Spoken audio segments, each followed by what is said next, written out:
একদিন হযরত আলী রাদিয়াল্লাহু তাআলা আনহু ফজরের নামাজ আদায় করার জন্য মসজিদে গেলেন। এদিকে হযরত ফাতিমা রাদিয়াল্লাহু তাআলা আনহা অত্যন্ত জ্বর থাকা অবস্থায় ঘরের সমস্ত কাজ শেষ করেছেন। আলী রাদিয়াল্লাহু তাআলা আনহু মসজিদ থেকে এসে দেখলেন ফাতিমা কাঁদছেন। আলী রাদিয়াল্লাহু তাআলা আনহু প্রশ্ন করলেন, ফাতিমা, তুমি কাঁদছো কেন? ফাতিমা রাদিয়াল্লাহু তাআলা আনহা কোনো উত্তর না দিয়ে তখন আরো জোরে জোরে কাঁদতে লাগলেন। আলী রাদিয়াল্লাহু তাআলা আনহু কয়েকবার প্রশ্ন করার পর মা ফাতিমা কাঁদতে কাঁদতে বললেন, আমি স্বপ্নের মধ্যে দেখেছি আমার আব্বাজান হযরত মুহাম্মদ সাল্লাল্লাহু আলাইহি ওয়াসাল্লাম আমার ঘরের মধ্যে ঢুকে কি যেন তালাশ করতেছেন। ঘর থেকে বের হওয়ার সময় আমি পেছন দিক থেকে আমার আব্বাজানকে ডাক দিলাম, ও আব্বাজান, আপনি কি তালাশ করতেছেন? আব্বাজান তখন বললেন, ও আমার ফাতিমা, আমি তো তোমাকেই তালাশ করতেছি, তোমাকে নিয়ে যাওয়ার জন্য।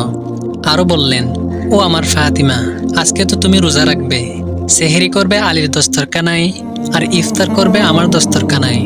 তখন হযরত আলী রাদিয়াল্লাহু তাআলা আনহু এই স্বপ্ন শোনার পর দুইজনেই বুঝতে আর বাকি থাকলো না যে ফাতিমা আজকে ইন্তেকাল করবেন।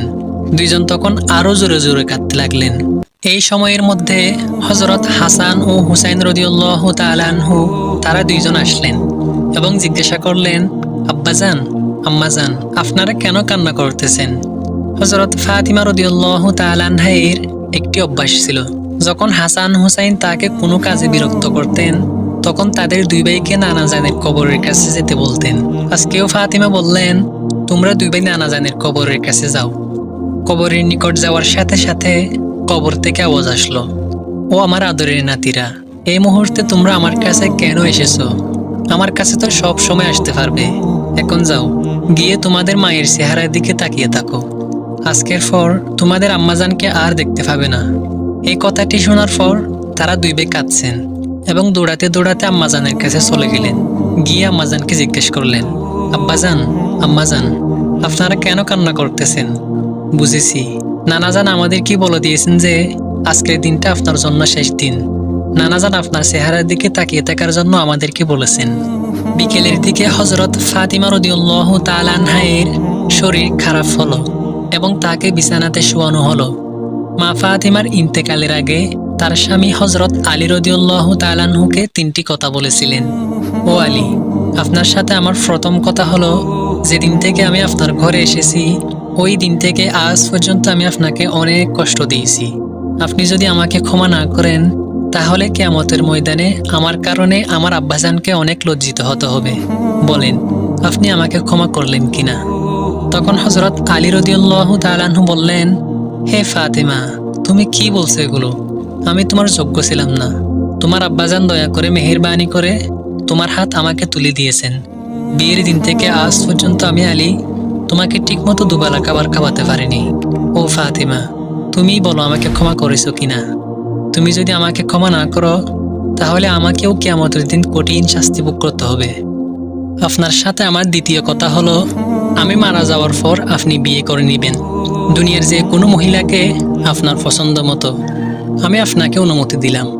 আর আমার বাচ্চা দুটিকে সপ্তাহে একদিন আপনার কোলে নিয়ে ঘুমাবেন আপনার সাথে। ও আলী, আপনার সাথে আমার তৃতীয় কথা হলো, হাসান হুসাইন যখন বড় হবে তখন তাদের দুই ভাইকে আল্লাহর রাস্তায় সুপর্দ করে দিবেন আর আমাকে রাতের বেলায় দাফন করবেন। তখন হযরত আলী রাদিয়াল্লাহু তাআলা আনহু বললেন, তুমি নবীর মেয়ে, আমি সব জায়গায় খবর দিয়ে তোমাকে দাফন করব, এতে সমস্যা কোথায়? তখন হযরত ফাতিমা রাদিয়াল্লাহু তাআলা আনহা বললেন, আমার কাফনের উপর দিয়ে সবাই অনুমান করবে নবীর মেয়ে কতটুকু লম্বা ছিল, কতটুকু স্বাস্থ্যবান ছিল, এতে আমার পর্দা ভঙ্গ হবে। হযরত ফাতিমা রাদিয়াল্লাহু তাআলা আনহার ইন্তেকালের পর তার লাশের খাটিয়া বহন করার মানুষ মাত্র 3 জন ছিল, হযরত আলী রাদিয়াল্লাহু তাআলা আনহু এবং ছোট হাসান ও হুসাইন রাদিয়াল্লাহু তাআলা আনহু। হযরত আলী রাদিয়াল্লাহু তাআলা আনহু ভাবছেন যে লাশের কাটিয়ে বহন করার জন্য আরো একজনের প্রয়োজন হবে, তবেই চারকোনায় 4 জন কাঁধে নিতে পারবে। এমন সময় হযরত আবু যর গিফারী রাদিয়াল্লাহু তাআলা আনহু তিনি হঠাৎ করে উপস্থিত হলেন ও খাটিয়ার কোনা বহন করলেন। হযরত আলী রাদিয়াল্লাহু তাআলা আনহু প্রশ্ন করলেন, হে আবু যর, আমি তো কাউকেই বলিনি, তাহলে আপনি জানলেন কিভাবে? হযরত আবু যর গিফারী রাদিয়াল্লাহু তাআলা আনহু বললেন, আমি আল্লাহর রাসূল সাল্লাল্লাহু আলাইহি ওয়াসাল্লামকে স্বপ্নে দেখেছি। তিনি বললেন, হে আবু যর, আমার ফাতিমার লাশ বহন করার জন্য লোকের অভাব, তুমি তাড়াতাড়ি চলে যাও। ও আলী, আমাকে তো হুজুর সাল্লাল্লাহু আলাইহি ওয়াসাল্লাম আসতে বলেছেন, তাই আমি এসেছি। তোমরা তো আমাকে বলনি। রাতে এসে রাসূল সাল্লাল্লাহু আলাইহি ওয়াসাল্লাম তিনি স্বপ্নে বলে গিয়েছেন। হযরত ফাতিমা রাদিয়াল্লাহু তাআলা আনহাকে যখন কবরে নামাচ্ছিলেন, তখন হযরত আবু যর গিফারী রাদিয়াল্লাহু তাআলা আনহু কবরের কাছে গিয়ে কবরকে উদ্দেশ্য করে বললেন, হে কবর, তুই কি জানিস আজকে তোর মধ্যে কাকে রাখছি? উনি হলেন জান্নাতের সকল মহিলাদের সর্দার। হযরত ফাতিমা রাদিয়াল্লাহু তাআলা আনহার কবর থেকে কোনো আওয়াজ আসলো না। তিনি আবার বললেন, উনি হলেন হযরত হাসান ও হুসাইনের আম্মাজান। এবারও কবর থেকে কোনো আওয়াজ আসলো না। তিনি আবারও পুনরায় বললেন, উনি হলেন হযরত আলী রাদিয়াল্লাহু তাআলা আনহুর স্ত্রী। এরপরও কবর থেকে কোনো আওয়াজ আসলো না। তিনি আবার বললেন, উনি হলেন দুজাহানের বাদশার মেয়ে। খবরদার, বেয়াদবি করবি না। আল্লাহ তাআলা তখন কবরের জবান খুলে দিলেন। কবর তখন বলতে লাগলো, আমি অন্ধকার ঘর, আমি সাপ বিচ্ছুর ঘর, আমি এমন একটি ঘর যার মধ্যে কোনো বংশ পরিচয় কাজ হয় না। আমি জান্নাতের সকল মহিলাদের সর্দারনীকে চিনি না। আমি হযরত হাসান ও হুসাইনের আম্মাজানকেও চিনি না। আমি হযরত আলী রাদিয়াল্লাহু তাআলা আনহুর স্ত্রীকেও চিনি না। আমি দুজাহানের বাদশার মেয়েকেও চিনি না। আমি শুধু চিনি ঈমান আর আমল। আমার মধ্যে যদি কেউ ভালো আমল নিয়ে আসে, তাহলে আমি তাকে কবরে জান্নাতের বিছানা বিছিয়ে দেব। আর যদি কেউ খারাপ আমল নিয়ে আসে, তাহলে আমি কবর তাকে এমন জোরে চাপ দিব যে হাড় মাংস মাটি সব একত্রে মিশে ফেলব। আল্লাহু আকবার।